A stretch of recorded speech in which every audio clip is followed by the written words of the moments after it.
Hey guys, what's going on? It is Sam from the Gemini team, and we're going to talk today about there being no Eastern solution to martial arts. Interesting. Booyah!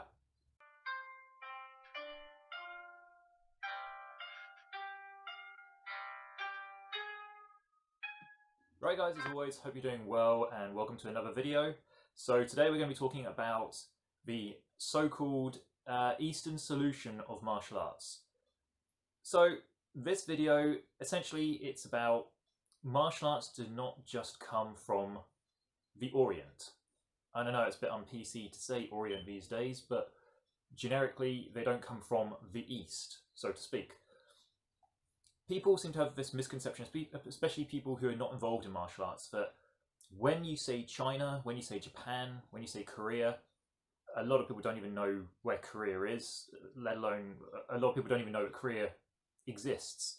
But when you say these kind of countries to people, they quite often think of martial arts. They think of karate, they think of kung fu, they think of like judo and what have you, and so on and so forth.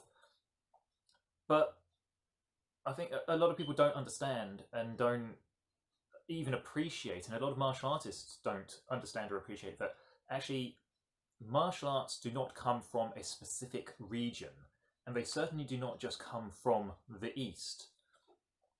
Think of any culture, think of any continent, whether it be North America, South America, Africa, Asia, Europe, maybe not Antarctica. I haven't heard of any martial arts coming from Antarctica. But, all joking aside, penguins live in Antarctica, and all animals can fight. So, penguins, I'm sure, have their own method of fighting, and that, you know, flapping each other with their big, large fins, especially emperor penguins. So, I suppose if you want to be real kind of like pedantic, you could say that Antarctica has a martial art in the form of penguins fighting, especially in mating season. Apparently they become quite aggressive. So, going back on point, any culture you can think of, any nation, so to speak of, will have its own martial arts. Let's take England, for instance, because I'm English, I study English history as a hobby. I'm very passionate about English history, and to an extent actually the influence that England has had on the world in terms of history and culture. So looking from an English perspective, what kind of martial arts have come from England? So the first inhabitants of the country of England were the Celts. Now back in this time, England was not called England. What is now England was called Britannia by the Romans. The Celts, I think they, to the best of my knowledge, I think they called England Albion. I could be wrong in that, but I believe that's what they called it. But when the Romans invaded, they called what is now England Britannia, which is how Britain came out of Britannia. And the Romans called the Celts living in Britannia at this time Britons. So going back to like Celts, they had their own methods of fighting. You know, they had swords, they knew how to make swords, they knew how to make shields. They had these really big, large, ornate shields. So that shows that they had a method of martial prowess. They knew how to fight, and Celtic tribes were always at war with each other, and that's one of the reasons why the Romans so decisively beat the Celtic Britons, was because the Celts were busy fighting amongst themselves, whereas the Romans, who came along with a lot of their discipline and advanced superior weaponry and tactics, were able to overcome that division. So the Romans were established, and again, the Romans brought their own types of martial arts. Indeed, many armies of today base their training regime, they base their structure, all going back to Roman times. The Celts used to fight with really long hair. All Roman soldiers had really short hair. And when I was in a TA, we were told this because it will be easy to sneak up to somebody if you're ambushing a soldier. They have long hair, you just grab the back of their hair, pull it back, expose the throat, put your dagger there and cut their throat. Whereas if you had short hair, they couldn't do that to you. So stuff like this. So the Romans brought in their own martial arts and methods of fighting. That in turn, when the Romans withdrew from Britannia, then the Saxon, Jutes and Angles tribes from mainland Europe invaded, set up their own kingdoms and what have you. But again, they were still fighting amongst themselves. England still wasn't united at this point. England was divided into different sub-kingdoms, the Kingdom of Sussex, the Kingdom of Kent, etc., etc. And gradually they began to morph into their own little sub-countries within countries. The whole south of England became the Kingdom of Wessex. The Midlands became the Kingdom of Mercia. The northeast became the Kingdom of Northumbria. And in the far east of England, they had the Kingdom of Anglia. But gradually, under Alfred the Great, these became united. And when all these different kingdoms became united, Alfred the Great said, right, you know, let's create one country and call it England, or it was meant to be Angleland after the Angles. But then over time, Angleland morphed it more and more into England. So that's how England gets its name. It was established by a Saxon king, Alfred the Great. Again, then we were invaded by the Normans, and you know they brought their own very different tactics and martial prowess to what the Saxons had. Saxon warfare was mostly based on infantry. Saxon warfare was largely influenced by Scandinavian type of fighting. They valued infantry above cavalry. The Anglo-Saxons did have a navy of sorts, but it wasn't anything like what became much later on in England's history. But it was very focused on infantry, mostly. The Normans came along and that all changed because the Norman preferred method of fighting was chainmail, large shields, and largely based on cavalry. And a lot of, like, if you watch or if you study a lot of these old medieval, beginning of the Middle Ages kind of Norman method of fighting, or Anglo-Norman methods of fighting, a lot of it would involve a cavalry charge. They'd start off their engagement by getting on their horses and charging towards the enemy lines to smash and quite literally break their enemy lines. Before then, they got close quarter hack and slash. So anyway, during the whole Middle Ages, the English method of warfare changed, and gradually in 12th and especially 13th and especially the 14th centuries, the English became very proficient at archery. And despite what people say, a lot of people think, oh, the backbone of English armies at this time was made up of Welsh. That is not true. The majority of English archers, the majority of archers in English armies at this time were English. Predominantly from Lancashire, predominantly from Cheshire. Quite a large portion were from Yorkshire as well.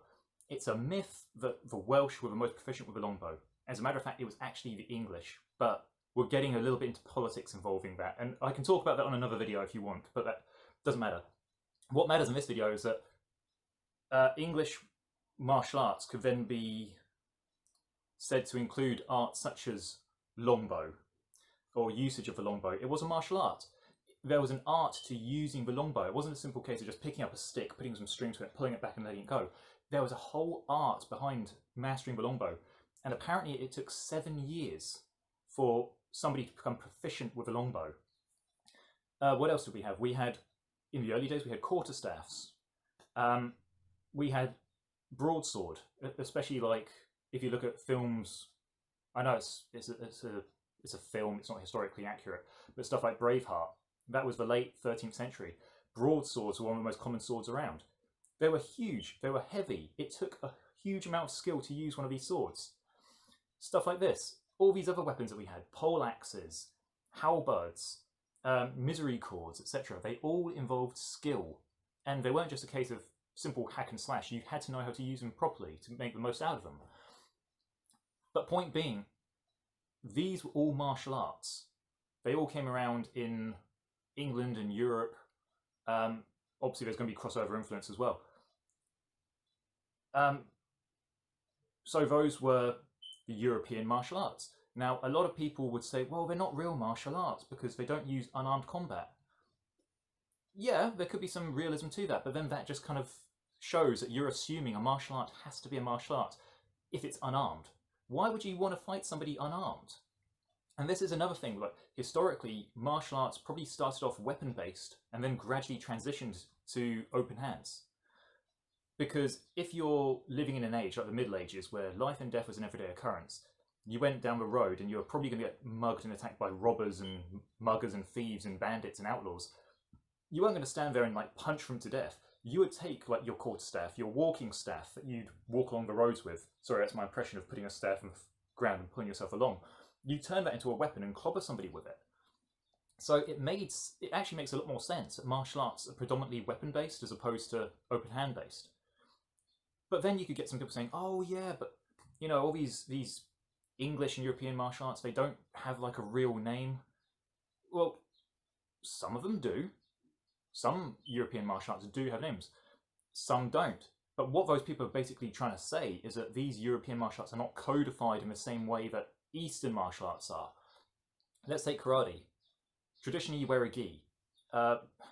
Things are done very ritual-based, very ceremonial for you to do stuff. You have to bow properly. You have to give your commands in a certain way. You do kion or drills and stuff and what have you. You have to do kata for it to become a martial art. Drilling is a part of army life, whether you've got weapons or not. Even back in the Middle Ages, the soldiers did do drills. They did like one-step sparring against each other to learn and perfect certain techniques and tactics. And just because they didn't necessarily give them a name, it doesn't mean they're any lesser martial arts, because now what we're assuming, if we're going to take that argument, is saying that for something to be a martial art, it has to have a name. No, it doesn't. You've got like thousands of martial arts across the world who don't have names, but they're still recognised as forms of combat. They're still effective if you use them. Just because it doesn't have a name, it doesn't make it any less a martial art. Going away from Europe, we go to, say, Africa. And again, I know there's a lot of weapon-based martial arts in Africa. Egyptian stick fighting being one. You go to sub-Saharan Africa, you get a lot of martial arts there. A lot of wrestling martial arts, but there's still, again, ways of subduing an opponent and eliminating threats against each other. Again, they may not necessarily have like a formalised name or a formalised training regime or uniforms or what have you, but they're still effective. And as a matter of fact, some of these martial arts which don't have names could well be more effective than some martial arts from the East. Taekwondo! Sorry, I just needed to clear my throat there.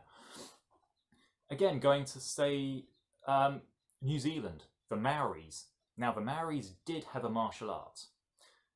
But then again, because they're not necessarily wearing a uniform or doing kata or anything like this, some people would say, oh, it's not martial art. Again, you're just taking small aspects of what makes a wider martial art and basing the rest of that martial art being inadequate because it does not include that one tiny predicate which you've mentioned. Martial arts going into places like the Americas. Again, Aztecs had martial arts. The Mayans had martial arts. Getting political again. The slave triangle, capoeira, came around via the slave trade.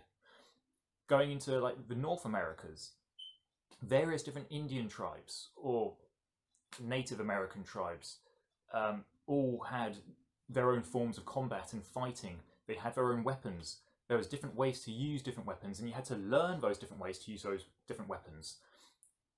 So martial arts is not just from the East, and that's the point I'm trying to make in this video. For as long as there's been humans around, there's been fighting. And for as long as there's been fighting around, people have used weapons, and when needs be, they've used unarmed combat as well.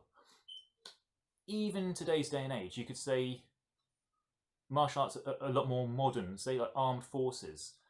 Being able to use a firearm still involves a skill. I remember when I was in a TA, we were using firearms, and I was amazed at how technical being able to operate an L85 SA80 really was. I remember saying to my corporal at the time, I was like, I can't believe this thing is actually so technical. And he was like, yeah, wait until you get into the other stuff, and then you're really going to see technical things then. But it involves skill. These modern armed forces, all handling firearms, it involves skill. And if something involves skill, it involves an art. There's an art to it. And when you're in the armed forces, you're fighting, you're learning combat, therefore it's martial.